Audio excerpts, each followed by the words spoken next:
मित्रांनो, 2 ते 3 दिवसामध्ये श्रावण महिना सुरू होत आहे. तर श्रावण महिना सुरू झाल्यानंतर आपण आपल्या घरामध्ये वेगवेगळ्या ग्रंथाचं पारायण करत असतो. मग कोणत्या ग्रंथाचं पारायण केल्याने काय पुण्य मिळते, आपण आजच्या व्हिडिओमध्ये ते बघणार आहोत. त्यापूर्वी या चॅनलला सबस्क्राईब करा. हा व्हिडिओ जास्तीत जास्त लोकांना शेअर करा, जेणेकरून माहिती होईल की कोणत्या ग्रंथाचं पारायण केल्याने कोणते पुण्य मिळते.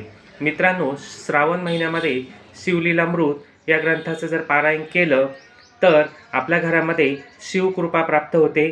त्याचप्रमाणे नकारात्मक शक्ती जी घरामध्ये आहे ती दूर होत असते व सगळ्या कुटुंबातील सदस्यांचं आरोग्य हे सुखकारक व समाधानकारक होतं. दुसरा ग्रंथ म्हणजे नवनाथ पोथी. मित्रांनो, नवनाथ पोथी आपल्या घरात त्याचं पारायण केलं किंवा तो ग्रंथ महिनाभर वाचला तर घरामध्ये जे काही दुष्ट नजर आहे, बाहेरील लोकांची जी नजर आहे ती नजर त्या ठिकाणी दूर होते व आपल्या घरामध्ये सुख व समाधान लाभते. त्याचप्रमाणे आपलं आत्मबल वाढतं.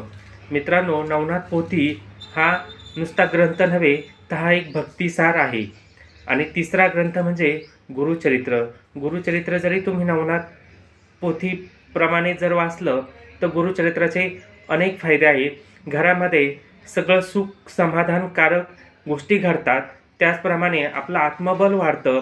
गुरुची कृपादृष्टी आपल्या घरातील सदस्यांवर मिळत असते व आपल्या घराचं जी काही नकारात्मक शक्ती आहे ती दत्तकृपेने बाहेर जाते.